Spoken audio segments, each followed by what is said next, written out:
ఈరోజు మనం హగ్గయి గ్రంథ ధ్యానాల్లో 4వ భాగాన్ని మనం ధ్యానం చేయబోతా ఉన్నాం. దీనికి సహాయకరంగా హగ్గయి గ్రంథం మొదటి అధ్యాయం 7, 8 వచనాలను చదువుకొని వాక్యాన్ని ధ్యానం చేద్దాం. కాగా సైన్యములకు అధిపతియగు యెహోవా సెలవిచ్చున్నదేమనగా, మీ ప్రవర్తనను గూర్చి ఆలోచించుకొనుడి. పర్వతములెక్కి మ్రాను తీసుకొని వచ్చి మీరు ఈ మందిరమును కట్టించిన ఎడల దానియందు నేను సంతోషించి నన్ను ఘనపరచుకొందునని యెహోవా సెలవిచ్చుచున్నాడు. ప్రియులారా, గత 3 వర్తమానాల్లో మనము హగ్గయి గ్రంథంలోని అనేక సంగతులను ధ్యానం చేసుకుంటూ వచ్చాం. ఈ హగ్గయి గ్రంథానికి 2 ముఖ్యమైనటువంటి థీమ్స్ ఉన్నాయి అనేది మనం జ్ఞాపకం చేసుకున్నాం. మొదటిది ఇంట్రాస్పెక్షన్ ఆఫ్ జూయిష్ పీపుల్ అని, రెండవది రీకన్స్ట్రక్షన్ ఆఫ్ సెకండ్ టెంపుల్ అనేది మనం జ్ఞాపకం చేసుకున్నాం. అనగా ఆనాటి యూదుల యొక్క స్వపరీక్ష, రెండవది రెండవ మందిరము యొక్క పునర్నిర్మాణం. ఈ 2 సంగతులు కూడా హగ్గయి గ్రంథానికి మూల విషయాలుగా ఉన్నాయి అని మనం జ్ఞాపకం చేసుకున్నాం. మనం చదువుకున్నటువంటి హగ్గయి గ్రంథం మొదటి అధ్యాయం 7, 8 వచనాల్లో 7వ వచనంలో దేవుని యొక్క ఆజ్ఞ. ఇప్పుడు మనం చెప్పుకున్నటువంటి 2 థీమ్స్ లో మొదటి థీమ్ ఏంటంటే స్వపరీక్ష. ఇక్కడ మనం 7వ వచనంలో చూస్తున్నాం, కాగా సైన్యములకు అధిపతియగు యెహోవా సెలవిచ్చున్నదేమనగా. సెలవిచ్చున్నది అంటే ఇది సలహా కాదు, ఇది ఆజ్ఞ అని మనం తెలుసుకోవాలి. దేవుడు సలహాలు ఇవ్వడు, ఆజ్ఞలు ఇస్తాడు. అంటే ఖచ్చితంగా దేవుడు మనకిచ్చిన ఆజ్ఞను ఆయన దాసులమైనటువంటి మనం పాటించాలి అంతే. సలహా అనుకోండి, మన ఇష్టం, అది చాయిస్. దాన్ని పాటించవచ్చు, మనకి ఇష్టం లేకపోతే వదిలివేయచ్చు. కానీ దేవుడి సలహాలు కాదు ఇచ్చేది, దేవుడిచ్చేవి ఆజ్ఞలు. అంటే ఖచ్చితంగా అవి మనం పాటించాలి. ఖచ్చితంగా మరి దేవుడు ఆనాటి హగ్గయి కాలంలోని నాయకులు జెరుబ్బాబెలుకు, యెహోషువకు, అదేవిధంగా శేషించిన యూదా ప్రజలందరికీ ఇచ్చినటువంటి మొదటి ఆజ్ఞ ఏంటంటే వారందరినీ కూడా, నాయకులను, ప్రజలను కూడా స్వపరీక్ష చేసుకోమన్నాడు. ఈ స్వపరీక్ష గురించి మనము హగ్గయి గ్రంథ ధ్యానాల్లో 3వ భాగంలో చాలా విపులంగా మనం గమనించాం. ఇక 2వది ఆజ్ఞ ఏంటయ్యా అంటే 8వ వచనంలో, పర్వతములెక్కి మ్రాను తీసుకొని వచ్చి మీరు ఈ మందిరము కట్టించండి.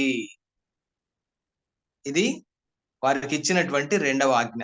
ఇది హగ్గయి గ్రంథంలో ఉన్నటువంటి second theme, reconstruction of this second temple. వారు పర్వతములెక్కి మ్రాను తీసుకొని వచ్చి ఈ మందిరం కట్టించాలట. ఇది దేవుని యొక్క 2వ ఆజ్ఞ.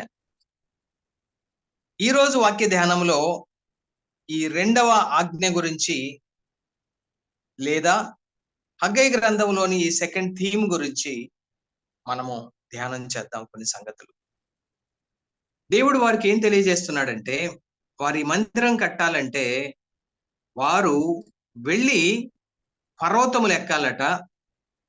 ఆ పర్వతముల మీద ఉన్నటువంటి చెట్లు అనగా మ్రానులను కొట్టాలట.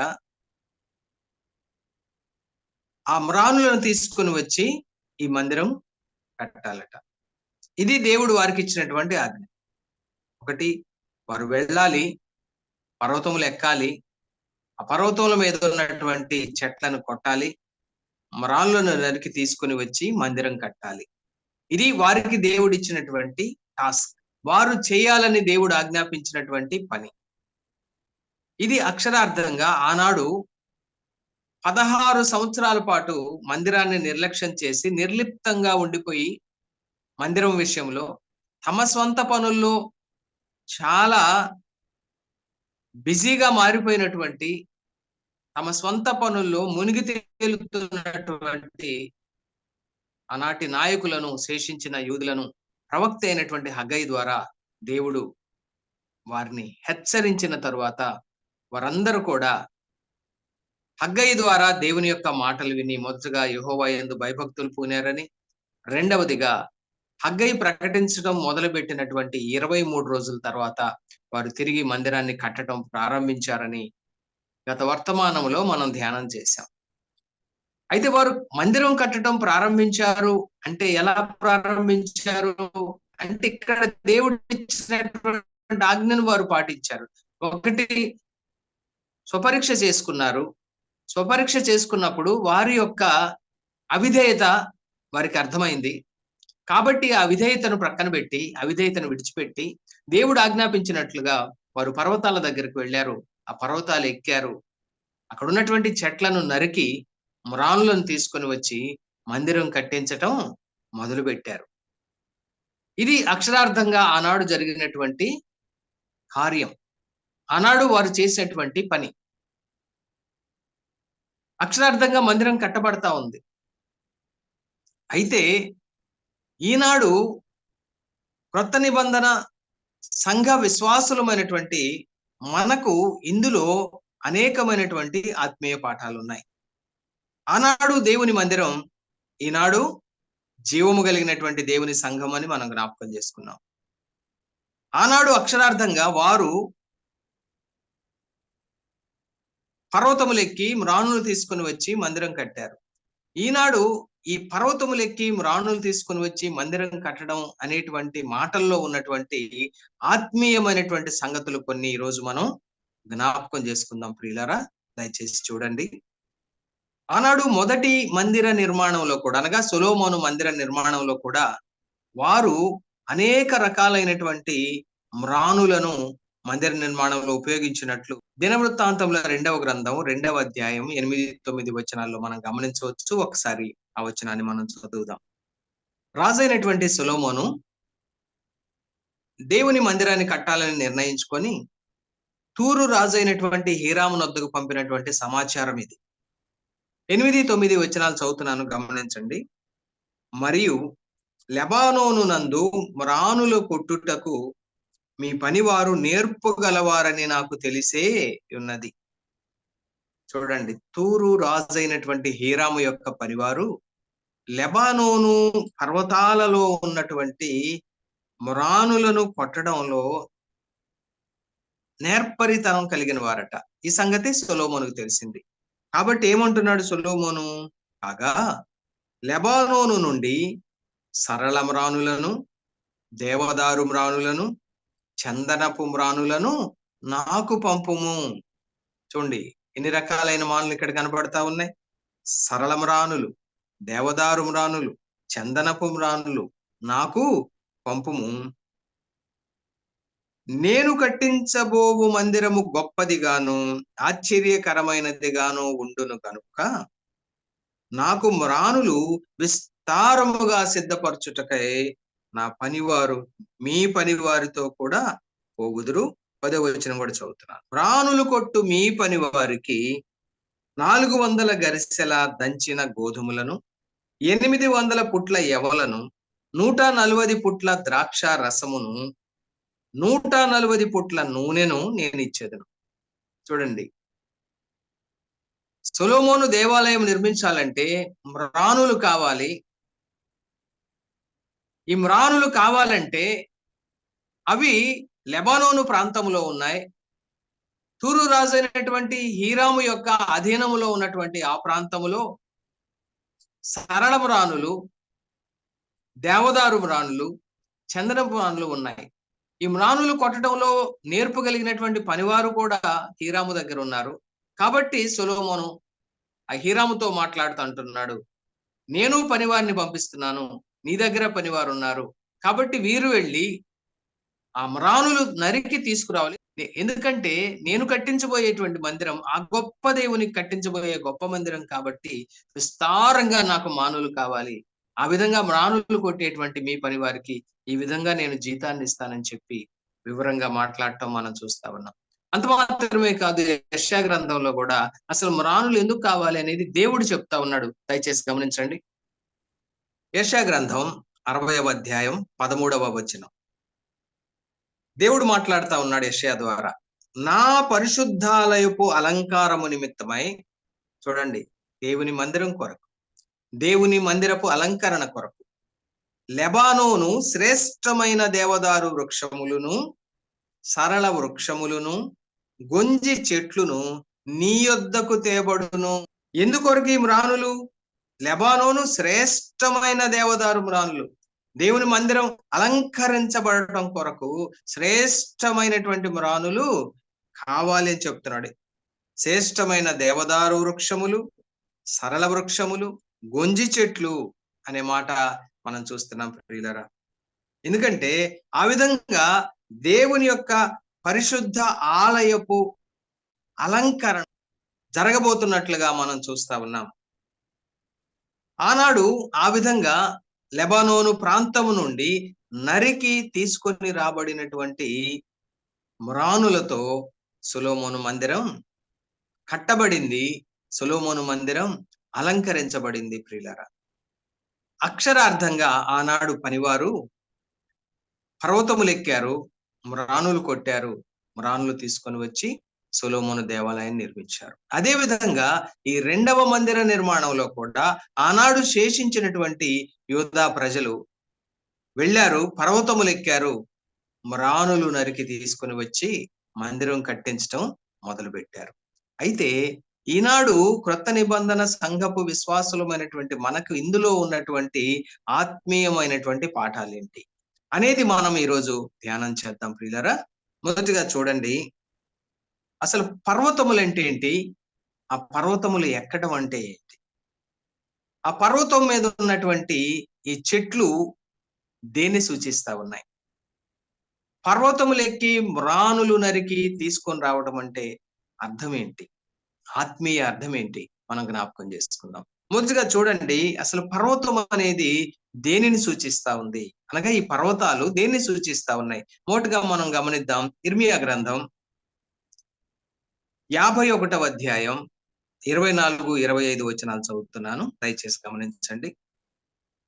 బబులోనును కల్దీయుల దేశ నివాసులను మీ కన్నుల ఎదుట సియోనులో చేసిన కీడంతటికి నేను, దేవుడు మాట్లాడుతున్నాడు యెషయా ద్వారా, బబులోనును కల్దీయుల దేశ నివాసులను మీ కన్నుల ఎదుట అనగా ఇశ్రాయేలీయుల కన్నుల ఎదుట, యూదా ప్రజల కన్నుల ఎదుట సియోనులో చేసిన కీడంతటికి నేను వారికి అనగా ఆ కల్దీయులకు, ఆ బబులోను వారికి ప్రతీకారము చేయుచున్నాను, ఇదే యెహోవా వాక్కు అంటూ దేవుడు మాట్లాడుతూ ఏమంటున్నాడు ఇంకా అంటే, సర్వభూమిని నశింపచేయు నాశన పర్వతమా, నేను నీకు విరోధిని అంటా ఉన్నాడు. చూడండి, సర్వభూమిని నశింపచేయు నాశన పర్వతమా అని సంబోధిస్తా ఉన్నాడు. ఎవరిని గురించి సంబోధిస్తున్నాడు? ఎవరిని ఉద్దేశించి మాట్లాడుతున్నాడు? ఇప్పుడు 24వ వచనంలో మనం గమనించాం, బబులోను గురించి మాట్లాడుతా ఉన్నాడు దేవుడు. బబులోనుకు దేవుడు ఇచ్చినటువంటి పేరు ఏంటంటే నాశన పర్వతము. అనగా ఈ పర్వతము బబులోనును సూచిస్తా ఉంది, అనగా బబులోను దేశాన్ని సూచిస్తా ఉంది. ఈ బబులోను దేశాన్ని దేవుడు ఏమని సంబోధిస్తూ ఉన్నాడంటే నాశన పర్వతము అంటా ఉన్నాడు. అంటే ఈ పర్వతం బబులోను దేశాన్ని సూచిస్తా ఉంది. మరొక పర్వతాన్ని మనం చూద్దాం. ఇదే ఇర్మియా గ్రంథంలో 17వ అధ్యాయం 3వ వచనం చదువుతున్నాను, దయచేసి గమనించండి. పొలములోనున్న నా పర్వతమా, నీ ప్రాంతములన్నిటిలో నీవు చేయు నీ పాపమును బట్టి నీ ఆస్తిని, నీ నిధులన్నిటినీ, నీ బలిపీఠములను దోపుడు సొమ్ముగా నేను అప్పగించుచున్నాను. నిజానికి ఒక అక్షరార్థమైన పర్వతంతో ఎవరైనా ఈ విధంగా మాట్లాడగలరా? కాదండి. ఎవరి గురించి ఈ మాట మాట్లాడుతున్నాడో తెలుసా? 2వ వచనంలో చూస్తే యూదా పాపము అంటాం, అనగా యూదా దేశము యొక్క పాపం లేదా యూదా ప్రజల యొక్క పాపం. ఇప్పుడు మనం ఇదే ఇర్మియా గ్రంథంలో 51వ అధ్యాయం 24, 25 వచనాల్లో నాశన పర్వతం అని ఎవరిని ఉద్దేశించి దేవుడు మాట్లాడాడని మనం జ్ఞాపకం చేసుకున్నాం. బబులోను దేశం గురించి, ఆ బబులోను దేశంలో నివసిస్తున్నటువంటి బబులోను వారు అనగా కల్దీయులు, అనగా ఆ కల్దీయ ప్రజల గురించి దేవుడు మాట్లాడాడని ఇప్పుడే మనం జ్ఞాపకం చేసుకున్నాం. అదే విధంగా ఇక్కడ పొలములో ఉన్న నా పర్వతమా అని ఎవరిని ఉద్దేశించి మాట్లాడుతున్నాడంటే, తన సొంత దేశమైనటువంటి యూదా దేశం గురించి, యూదా దేశంలో నివసిస్తున్నటువంటి తన సొంత ప్రజలైనటువంటి యూదుల గురించి దేవుడు మాట్లాడుతున్నాడు. చూడండి, యూదా పాపము, ఆ యూదా ప్రజల యొక్క పాపము ఇనుప గంటముతో వ్రాయబడి ఉన్నది. మరి పాపం గురించి మాట్లాడుతున్నాడు. తన సొంత ప్రజలు పాపములో మునిగి తేలుతున్నారు. కాబట్టి దేవుడు ఏమంటున్నాడు? పొలములో ఉన్న నా పర్వతమా అని యూదాని సంబోధిస్తున్నాడు. ఇక్కడ పొలములో ఉన్నటువంటి పర్వతము యూదా దేశాన్ని సూచిస్తా ఉంది పిల్లారా. మరి అలాగైతే పొలములో ఉన్న పర్వతమా అంటున్నాడు. పొలం అంటే ఏంటి? అది కూడా మనం లేఖనాల్లో నుండే గమనిద్దాం. మత్తయి సువార్త 13వ అధ్యాయం 38వ వచనం చూద్దాం. ఇక్కడ యేసు ప్రభువారు పొలములోని గురుగులను గూర్చినటువంటి ఉపమాన భావాన్ని తన శిష్యులతో వివరించి చెబుతూ ఈ 38వ వచనములో ఏమన్నాడంటే, పొలము లోకము అన్నాడు. పొలము దేన్ని సూచిస్తుందట? లోకాన్ని సూచిస్తుంది. ఇది స్వయంగా యేసు ప్రభువారు చెప్పినటువంటి ఉపమానంలోని మాట ప్రియులారా. అంటే పొలము లోకాన్ని సూచిస్తా ఉంది. ఇప్పుడు ఇర్మియా గ్రంథం 17వ అధ్యాయం 3వ వచనములో దేవుడు యూదా గురించి మాట్లాడుతూ, పొలములోని నా పర్వతమా, ఈ నా అనేటువంటి పదం యూదా ఆయనకు చెందినది అని మనకు జ్ఞాపకం చేస్తా ఉంది. ప్రభువు మనకు జ్ఞాపకం చేస్తా ఉన్నాడు. అలాగైతే పొలములోని నా పర్వతమా అంటే లోకములో ఉన్నటువంటి నా యూదా దేశమా అంటా ఉన్నాడు. ఇప్పుడు చూడండి ప్రియులారా, అలాగైతే ఈ పర్వతాలు దేన్ని సూచిస్తా ఉన్నాయి? అది నాశన పర్వతమైన, నా పర్వతం అని పిలువబడిన పర్వతమైన ఈ రెండు పర్వతాలు కూడా అది బబులోను దేశాన్ని, ఇది యూదా దేశాన్ని సూచిస్తా ఉంది. అలాగైతే ఈ పర్వతాలు దేనికి సూచనగా ఉన్నాయి అంటే లోకములో ఉన్నటువంటి దేశాలకు, లోకములో ఉన్నటువంటి ఆయా దేశాల్లోని పట్టణాలకు, ప్రదేశాలకు, ప్రాంతాలకు, గ్రామాలకు ఈ పర్వతాలు సూచనగా ఉన్నాయి. మరి చెట్లు దేన్ని సూచిస్తా ఉన్నాయి? అది కూడా లేఖనాల్లో నుండే మనం జ్ఞాపకం చేసుకున్నాం. ఎందుకంటే మనం ఎన్ని రకాల చెట్లను చూసాం? సరళ మ్రానులు, దేవదారు మ్రానులు, గొంజి చెట్లు, అదే విధంగా చందనపు మ్రానులు, రకరకాలైనటువంటి చెట్లను గురించి మనం చూసాం. ఆ చెట్ల మ్రానులు నరకబడి మందిర నిర్మాణంలో ఉపయోగించబడ్డాయి. అంటే ఈ చెట్లు దేన్ని సూచిస్తా ఉన్నాయి? మనం లేఖనాల్లో నుండి జ్ఞాపకం చేసుకుందాం. 52వ కీర్తన 8వ వచనాన్ని నేను చదువుతున్నాను. ఇది దావీదు రాసిన కీర్తన. దావీదు తనను తాను ఏమని వర్ణించుకుంటున్నాడు అనంటే, నేనైతే, దావీదు తనను గూర్చి తాను సాక్ష్యమిస్తా ఉన్నాడు. నేనైతే దేవుని మందిరములో పచ్చని ఒలీవ చెట్టు వలె ఉన్నాను. దావీదు తనను తాను దేనితో పోల్చుకుంటున్నాడో చూసారా? దేవుని మందిరములో ఉన్నటువంటి ఒక పచ్చని ఒలీవ చెట్టుతో తనను తాను పోల్చుకుంటా ఉన్నాడు. అంటే దావీదు ఒక ఒలీవ చెట్టుతో పోల్చబడ్డాడు. దానియేలు గ్రంథం 4వ అధ్యాయం 10వ వచనం. రాజైనటువంటి నెబుకద్నెజరు ఒక కల కని ఆ కలను దానియేలుకు వివరిస్తా ఉన్నాడు.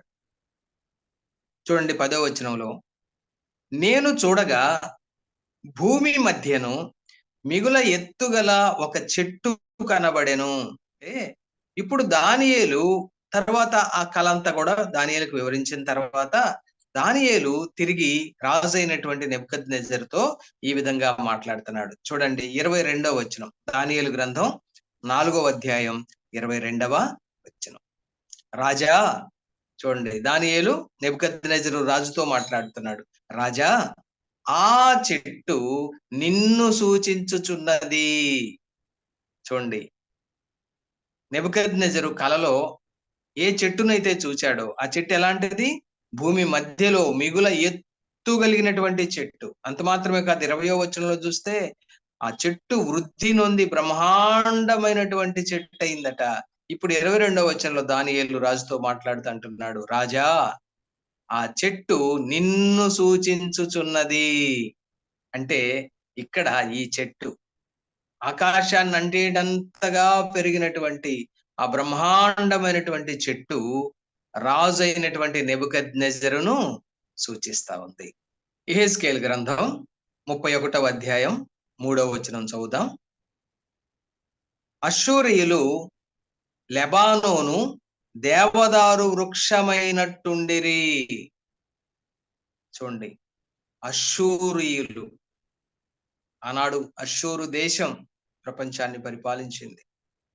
అష్షూరీయులు లెబానోను దేవదారు వృక్షం లాగా ఉన్నారంట. అష్షూరీయులు దేంతో పోల్చబడ్డారు? లెబానోను దేవదారు వృక్షముతో పోల్చబడ్డారు.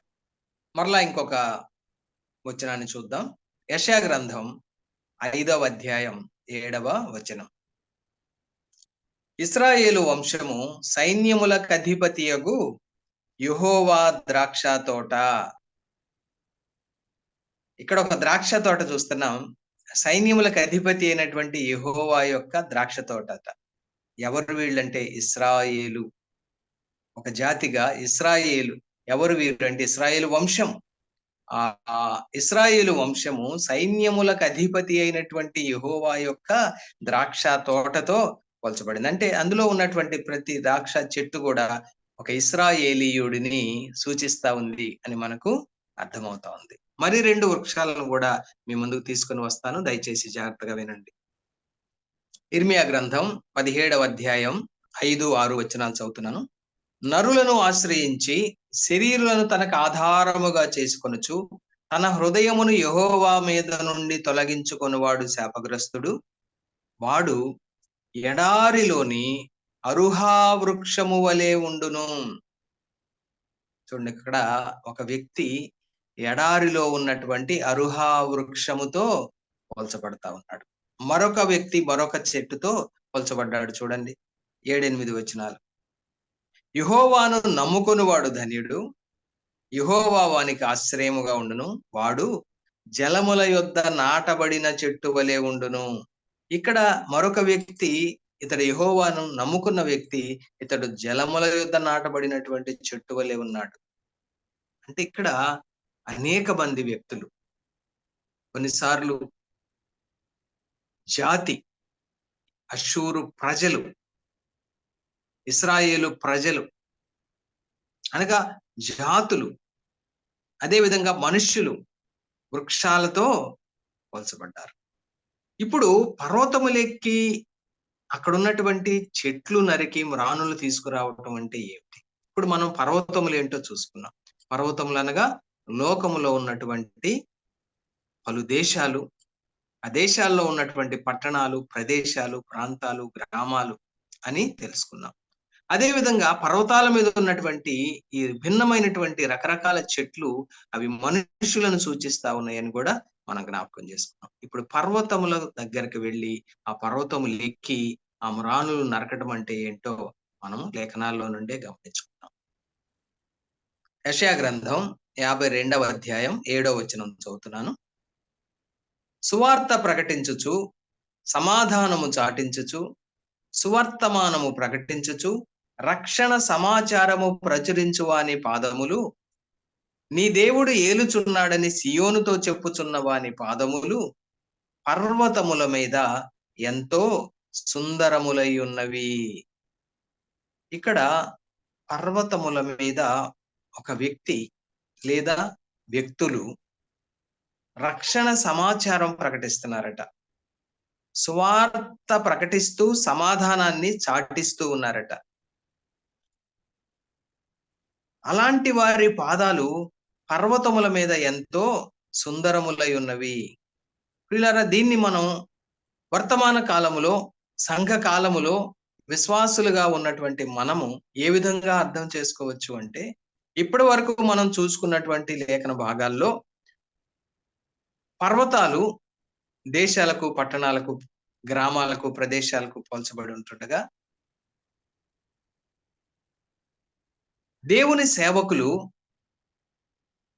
ఆయా దేశాలకు, ఆయా ప్రదేశాలకు, ఆయా పట్టణాలకు, ఆయా ప్రాంతాలకు, ఆయా గ్రామాలకు వెళ్ళి సువార్త ప్రకటిస్తున్నటువంటి దృశ్యాన్ని మనం ఇక్కడ చూస్తా ఉన్నాం. పర్వతముల మీద ప్రకటించటం అంటే అవి అక్షరార్థమైన పర్వతాలు కాదు, కానీ మనం చూసుకున్నటువంటి పట్టణాలు, ప్రదేశాలు. అక్కడికి వెళ్ళి సువార్త ప్రకటిస్తున్నటువంటి, రక్షణ సువార్త ప్రకటిస్తున్నటువంటి, సమాధాన సువార్త ప్రకటిస్తున్నటువంటి ఆ సేవకుల యొక్క, సువార్థికుల యొక్క పాదాలు ఎంతో సుందరములై ఉన్నవి అని మనం చూస్తున్నాం. ఎందుకు వీరి పాదాలు సుందరముగా కనబడతా ఉన్నాయి? ఒక మాట చూడండి. ఎఫ్సి పత్రిక 6వ అధ్యాయం 15వ వచనం. పాదములకు సమాధాన సువార్త వలననైన సిద్ధ మనస్సును జోడు తొడుగుకొని నిలువబడుడి. ఆ సువార్త ప్రకటిస్తున్నటువంటి ఆ సువార్థికుల యొక్క పాదాలు ఎందుకంత సుందరంగా కనబడతా ఉన్నాయి ఆ పట్టణాల్లో, ఆ గ్రామాల్లో అని అంటే, వారి పాదాలకి ఏమున్నాయట? సమాధాన సువార్త వలననైన సిద్ధ మనస్సు అనేటువంటి జోడు వారి పాదాలకు ఉంది. కాబట్టి ఆ పాదాలు అంత సుందరంగా కనబడుతున్నాయని మనకు అర్థమవుతా ఉంది ప్రియులారా. తరువాత రోమపత్రిక 10వ అధ్యాయంలో కూడా 13 నుండి 17 వచనాలు కూడా మనం సహాయకరంగా చదువుకుందాం. ప్రభు నామమును బట్టి ప్రార్థన చేయువాడెవడో వాడు రక్షింపబడును. వారు విశ్వసింపని వానికి ఎట్లు ప్రార్థన చేయుదురు? వినని వానిని వారు ఎట్లు విశ్వసించుదురు? ప్రకటించువాడు లేకుండా వారెట్లు విద్దురు? ప్రకటించువారు పంపబడని ఎడల వారెట్లు ప్రకటించుదురు? ఇందు విషయమై ఉత్తమమైన వాటిని గూర్చిన సువార్త ప్రకటించు వారి పాదములు ఎంతో సుందరములై ఉన్నవి అని వ్రాయబడి ఉన్నది. అదే ఇప్పుడు మనం చదువుకున్న లేఖన భాగం. ఇక్కడ ఒక సీక్వెన్స్ అనేది మనం చూస్తున్నాం. ఒక పనికి సంబంధించిన అవినాభావ సంబంధం కలిగినటువంటి అంతర్భాగాలు లేదా అంతర్కార్యాలను మనం చూస్తా ఉన్నాం ఇక్కడ. మొదటగా ప్రభునామమును బట్టి ప్రార్థన చేసేవాడు రక్షించబడతాడని చెప్తూ, ఆ వ్యక్తి రక్షణ కొరకై ప్రార్థన చేయాలంటే ఆ రక్షకుడైన యేసును విశ్వసించి ఉండాలి. అయితే ఆ రక్షకుడైన యేసును విశ్వసించాలంటే అసలు ఆ రక్షకుడైనటువంటి యేసును గూర్చినటువంటి సంగతులు, ఆ రక్షకుడైనటువంటి యేసు క్రీస్తును గూర్చిన సంగతులు అతడు విని ఉండాలి. ఎలా వినగలడు? ఎవరైనా అతనికి ప్రకటించాలి. ఎవరు ప్రకటించాలి? ఎవరైనా పంపబడాలి. వారు వచ్చి అతనికి ప్రకటించాలి. వారు వచ్చి ప్రకటించాలంటే వారిని ఎవరైనా పంపాలి. ఇవన్నీ కూడా ఒకదానితో ఒకటి అవినాభావ సంబంధంగా ముడిపడి ఉన్నటువంటి సంగతులు ప్రియులారా. ఒక వ్యక్తి రక్షణ వెనుకున్నటువంటి అనేక అవినాభావం, ఒకదానితో ఒకటి అవినాభావంగా ముడిపడి ఉన్నటువంటి సంగతులు ఇవన్నీ కూడా. తర్వాత మనం గమనిస్తే అదే రోమాపత్రిక 10వ అధ్యాయం 17వ వచనంలో ఇలా అంటున్నాడు, కాగా వినుట వలన విశ్వాసము కలుగును, వినుట క్రీస్తును గూర్చిన మాట వలన కలుగును. చూడండి ప్రియులారా, ఎంత స్పష్టంగా ఒక వ్యక్తి ఏ విధంగా రక్షణ పొందుతాడు అనేది ఇక్కడ మనం చూస్తున్నాం. అనగా సువార్థికులు వెళ్ళి, ఆనాడు వారు అక్షరార్థంగా వెళ్ళి పర్వతాలు ఎక్కినట్లుగా ఈనాడు సువార్థికులు, దేవుని సేవకులు, విశ్వాసులు వెళ్ళి ఆయా ప్రదేశాలకు, ఆయా ప్రాంతాలకు, ఆయా పట్టణాలకు, ఆయా గ్రామాలకు వెళ్ళి ప్రభు అయినటువంటి యేసుక్రీస్తు వారిని గురించినటువంటి రక్షణ సమాచారం, రక్షణ సువార్త, అదే విధంగా సమాధాన సువార్త వారికి ప్రకటించినప్పుడు వారు వింటున్నారు. వినుట వలన విశ్వాసము కలుగునని లేఖనాలు చెప్తా ఉన్నాయి. ఎప్పుడైతే వారు రక్షకుడైనటువంటి యేసుక్రీస్తు ప్రభు వారి యొక్క శిలువ సువార్తను వింటారో విన్నవారికి విశ్వాసం కలుగుతా ఉంది. ఆ రక్షకుడైన యేసుక్రీస్తు ప్రభు మీద విశ్వాసం కలుగుతా ఉంది. ఇప్పుడు వారి విశ్వాసం ద్వారా వారు కృపచేత రక్షణ పొందుతా ఉన్నారు. ఇప్పుడు ఈ రక్షణ, ఒక వ్యక్తి, ఒక పాపి రక్షణ పొందటం అనేది పర్వతము మీద ఉన్నటువంటి ఒక చెట్టు నరకబడిన దానితో సమానం. చెట్టు నరకబడాలంటే ఒక ఖడ్గం కావాలి. ఏమిటా ఖడ్గం? ఎఫ్సి పత్రిక 6వ అధ్యాయం 17వ వచనం. మరియు రక్షణయను శిరస్త్రాణమును దేవుని వాక్యమును ఆత్మ ఖడ్గమును ధరించుకొనుడి.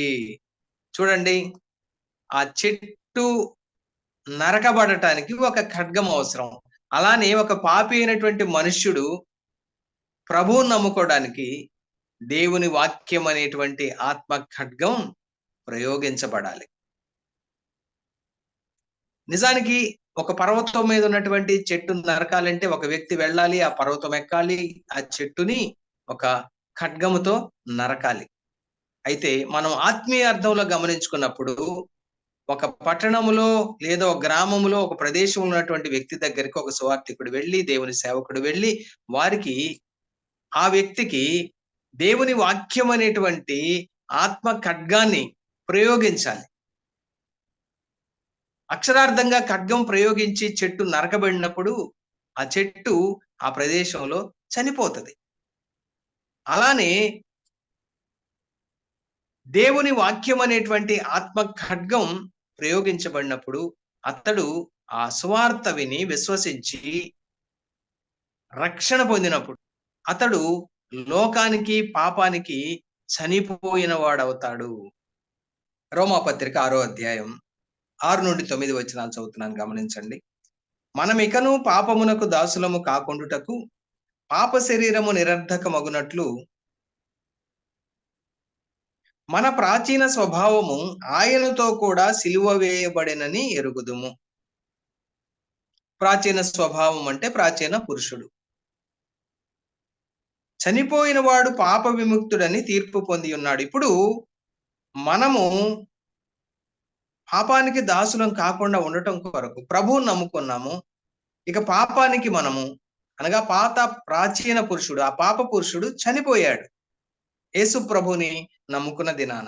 ఆయనతో కూడా మన ప్రాచీన పురుషుడు సిలువ వేయబడ్డాడు. సిలువ వేయబడిన ప్రభు చనిపోయాడు. అలానే ఆయనతో పాటు సిలువ వేయబడినటువంటి ఆ ప్రాచీన పాప పురుషుడు కూడా చనిపోయాడు. చనిపోయిన వాడు పాప విముక్తుడని తీర్పు పొంది ఉన్నాడు. మనము క్రీస్తుతో కూడా చనిపోయిన ఎడల, అంటే ఒక చెట్టు అక్షరార్థమైనటువంటి ఖడ్గంతో నరకబడి చనిపోయినట్లుగా పాపి లోకములో ఒక పట్టణములోనో ప్రదేశంలో ఉన్నటువంటి ఒక పాపి ప్రభు అయినటువంటి యేసుక్రీస్తు వారి యొక్క రక్షణ సువార్త విని ప్రభువును అంగీకరించడం అనేది అతడు పాపానికి లోకానికి చనిపోయిన వాడితో సమానం. లోకములో అతడు నరకబడ్డాడు. మనము క్రీస్తుతో కూడా చనిపోయిన ఎడల మృతులలో నుండి లేచిన క్రీస్తు ఇకను చనిపోడనియు మరణమునకు ఇకను ఆయన మీద ప్రభుత్వము లేదనియు ఎరిగి ఆయనతో కూడా జీవించుదుమని నమ్ముచున్నాము. చూడండి, ఆయనతో కూడా జీవించుదుమని నమ్ముచున్నాము. 5వ వచనంలో కూడా మనం చూస్తే, మరియు ఆయన మరణము యొక్క సాదృశ్యమందు ఆయనతో ఐక్యము గలవారమైన ఎడల ఆయన యొక్క పునరుద్ధానం యొక్క సాదృశ్యమందును ఆయనతో ఐక్యము గలవారమేందు. చనిపోయినటువంటి పాపానికి చనిపోయిన వ్యక్తి క్రీస్తులో తిరిగి జన్మిస్తా ఉన్నాడు. దీన్నే నూతన జన్మ అంటున్నాం. దీన్నే తిరిగి జన్మించటం అంటా ఉన్నాం. ప్రభువైన యేసుక్రీస్తు వారు చెప్పినట్లుగా దీన్నే మనం తిరిగి జన్మించటం అంటా ఉన్నాం. అంటే ఒక వ్యక్తి క్రీస్తు ప్రభు వారి యొక్క సువార్త విని లోకానికి పాపానికి చనిపోయి యేసు ప్రభు నమ్ముకొని రక్షణ పొంది క్రీస్తులో తిరిగి జన్మించటం. అదే విధంగా పౌలు గారు కూడా ఏమంటున్నాడో చూడండి. గలతీ పత్రిక 2వ అధ్యాయం 19-20 వచనాలు. నేనైతే దేవుని విషయమై జీవించు నిమిత్తము ధర్మశాస్త్రము వలన ధర్మశాస్త్రము విషయమై చచ్చిన వాడనైతిని. ప్రభువులో తిరిగి జన్మించేవారు పాపములో చచ్చినటువంటి వారు. పాపములో చచ్చిపోతేనే ప్రభువులో తిరిగి జన్మించగలం, జీవించగలం. ఇప్పుడు పౌలు గారు అంటున్నాడు, నేను క్రీస్తుతో కూడా సిలువ వేయబడి ఉన్నాను.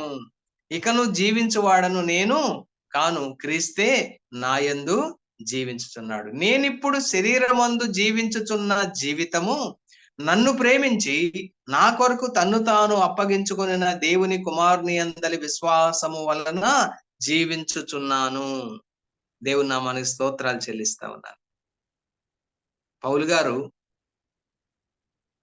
దమస్కు మార్గములో ప్రభు అయినటువంటి యేసుక్రీస్తు వారిని నమ్ముకున్న దినాన ఆయన ధర్మశాస్త్రం విషయమై చచ్చిపోయాడు. ఆయన పాప పురుషుడు ఆయన యొక్క పాత పాప పురుషుడు క్రీస్తు ప్రభుతో కూడా సిలువ వేయబడ్డాడు. ఇప్పుడు క్రీస్తులో తిరిగి జన్మించినటువంటి ఈ పౌలు అంటున్నాడు, ఇక జీవించేవాణ్ణి నేను కాను, క్రీస్తే నా యందు జీవిస్తా ఉన్నాడు. అయితే నేనిప్పుడు శరీరమందు జీవిస్తున్న ఈ జీవితం నన్ను ప్రేమించి నా కొరకు తన్ను తాను అప్పగించుకొనిన దేవుని కుమారుడైనటువంటి యేసుక్రీస్తు ప్రభువు కొరకు ఆయన యందలి విశ్వాసం వలన నేను జీవిస్తా ఉన్నానని చెప్తున్నాడు. ప్రియులారా, పర్వతములెక్కి మ్రానులు నరికి తీసుకొని వచ్చి మందిరం కట్టడం అంటే దీనిలో ఉన్నటువంటి ఆత్మీయ అర్థం ఏంటంటే, సువార్థికులు, దేవుని సేవకులు, విశ్వాసులు అవిశ్వాసులైనటువంటి పాపులైనటువంటి మనుషుల దగ్గరికి వెళ్ళి, అనగా ఆయా ప్రాంతాలకు, ఆయా పట్టణాలకు, ఆయా గ్రామాలకు వెళ్ళి అక్కడ అవిశ్వాసులకు, ప్రభువుని ఎరగనటువంటి వారికి రక్షణ సువార్త ప్రకటించి వారిని ప్రభువులోకి నడిపించడం. అనగా ఆ సువార్త వినుట ద్వారా విన్న వ్యక్తులకు విశ్వాసం కలుగుతా ఉంది. ఆ విశ్వాసం ద్వారా కృపచేత వారికి రక్షణ కలుగుతా ఉంది. అంటే వారు పాత పాప పురుషులు, అంటే వారిలోని పాత పాప పురుషులు లోకానికి పాపానికి చనిపోతున్నారు. క్రీస్తులో ఒక నూతనమైనటువంటి వ్యక్తిగా జన్మిస్తున్నారు. ఇప్పుడు నరకబడినటువంటి ఆ మొద్దు మందిరానికి తీసుకుని రాబడి మందిర నిర్మాణంలో ఏ విధంగా ఉపయోగించబడిందో, అదే విధంగా లోకంలో చనిపోయినటువంటి వారు క్రీస్తులో తిరిగి జన్మించి సంఘములో నాటబడుతున్నారు.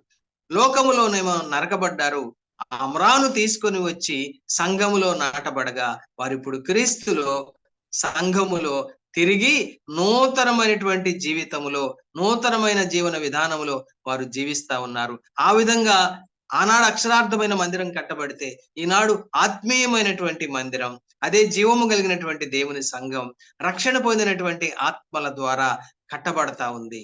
ఆనాడు సొలొమోను కాలములో కానివ్వండి, జెరుబ్బాబెలు కాలములో కానివ్వండి, ఆ మొదటి మందిరములో కానివ్వండి, ఈ కట్టబడుతున్న రెండవ మందిరములో కానివ్వండి, ఈ నరకబడి తీసుకొని రాబడినటువంటి వివిధ రకాలైనటువంటి మానులు, అవి సరళ మ్రానులు, దేవదారు మ్రానులు, చందనపు మ్రానులు, గొంజి చెట్లు, ఇలాంటి రకరకాలైనటువంటి చెట్లు నరకబడి మందిరము యొక్క అలంకరణ కొరకై తీసుకురాబడినట్లుగా ఈనాడు లోకములో ఉన్నటువంటి వివిధ జాతుల ప్రజలు, వివిధ కులాల ప్రజలు, వివిధ తెగల ప్రజలు, వివిధ ప్రాంతాల ప్రజలు, వివిధ భాషలు మాట్లాడేటువంటి ప్రజలందరూ కూడా ప్రభు అయినటువంటి యేసుక్రీస్తు వారి యొక్క రక్షణ సువార్త విని వారు రక్షణ పొంది సంఘములో సమకూర్చబడటం, ఆ సంఘం ఆ విధంగా కట్టబడుతూ ఉండటం మన కళ్ళెదురుగా మనం చూస్తున్నాం. ప్రియులారా, పర్వతములెక్కి మ్రాణులు తీసుకొని వచ్చి మందిరం కట్టడంలో ఉన్నటువంటి ఈనాటి ఆత్మీయ అర్థం, ఈనాటి సంఘ కాలానికి సరిపోయినటువంటి సమాన అర్థములో మనం ఈనాడు ఈ లేఖనాలని జ్ఞాపకం చేసుకుంటూ వచ్చాం. అపోస్తుల కార్యముల గ్రంథం 2వ అధ్యాయం 40-41 వచనాలు చూద్దాం. ఇంకను అనేక విధములైన మాటలతో సాక్ష్యమిచ్చి మీరు మూర్ఖులకు ఈ తరము వారికి వేరే రక్షణ పొందుడని వారిని హెచ్చరించెను.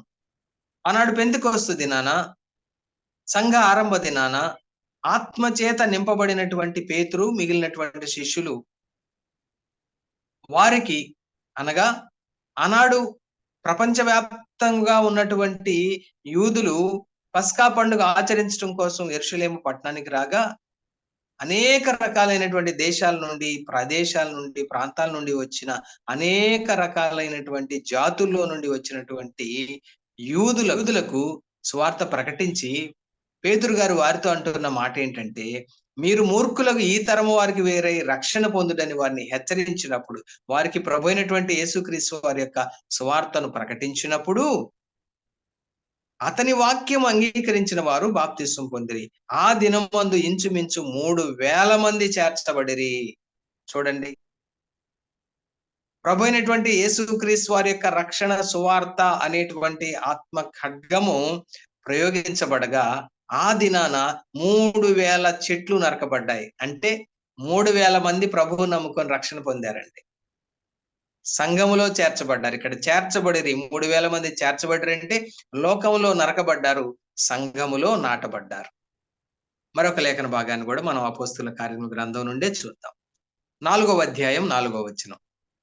వాక్యం వినిన వారిలో అనేకులు నమ్మిరి, వారిలో పురుషుల సంఖ్య ఇంచుమించు 5,000 ఆయను. ఇక్కడ చూడండి, మరొక సందర్భంలో పేతురు యోహాన్లు సువార్త ప్రకటించగా వాక్యం వినిన వారిలో అనేకులు నమ్మారట.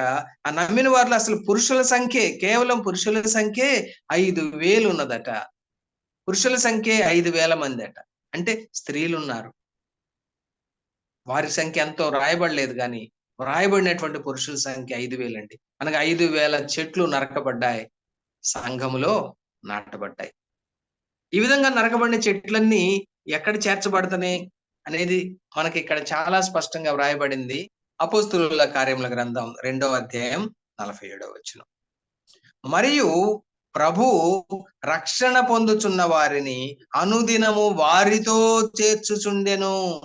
వారితో అంటే ఇంతకు ముందే రక్షణ పొంది సంఘములో చేర్చబడిన వారితో కూడా అనుదినము రక్షణ పొందుచున్న వారిని. పెంతెకొస్తు దినాన 3,000 మంది చేర్చబడ్డారు, మరి ఒక దినాన 5,000 మంది చేర్చబడ్డారు. అంత మాత్రమే కాదు, అనుదినము కూడా ప్రభు రక్షణ పొందుతున్నటువంటి వారిని సంఘముతో చేరుస్తా ఉన్నాడు. అంటే లోకములో నరకబడతా ఉన్నారు, మందిరములో నాటబడతా ఉన్నారు. లోకములో ఈ చెట్లు నరకబడ్డాయి, మందిరములో నాటబడ్డాయి. ఇక మందిరంలో నాటబడిన తర్వాత దావీదు అన్నాడు కదా 52వ కీర్తన 8వ వచనములో, నేనైతే దేవుని మందిరములో పచ్చని ఒలీవ చెట్టు వలె ఉన్నానని.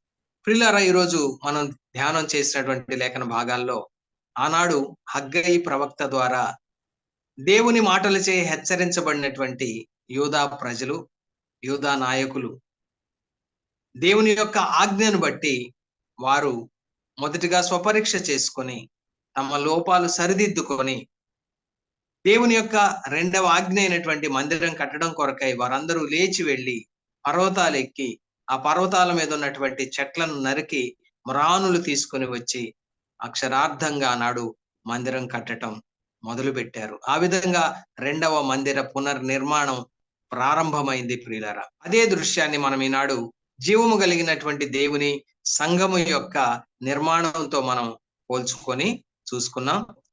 ప్రభు చిత్తమైతే వచ్చే 5వ భాగంలో మరికొన్ని సంగతులను ధ్యానం చేద్దాం.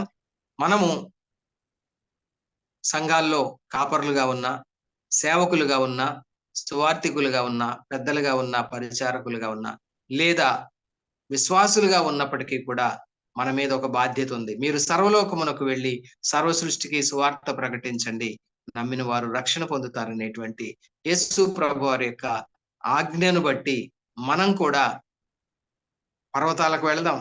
అంటే ఆయా పట్టణాలకు, ప్రదేశాలకు, ప్రాంతాలకు, లేదా మన ఇరుగు పొరుగు వారి దగ్గరకు, మన స్నేహితుల దగ్గరకు, మన బంధువుల దగ్గరకు వెళ్ళి ప్రభు అయినటువంటి యేసుక్రీస్తు వారి యొక్క రక్షణ సువార్తను ప్రకటించి కొంతమందినైనా నీ వంతు బాధ్యతగా, నా వంతు బాధ్యతగా ప్రభులోకి నడిపించవలసిన బాధ్యత, వారిని నరకం నుండి తప్పించి పరలోక పౌరులుగా చేయవలసినటువంటి బాధ్యత మన మీద ఉందని గుర్తెరిగి మనం కూడా వెళ్ళి రక్షణ సువార్త ప్రకటించి కొంతమందిని అగ్ని నుండి తప్పిద్దాం, ప్రభులోకి నడిపిద్దాం.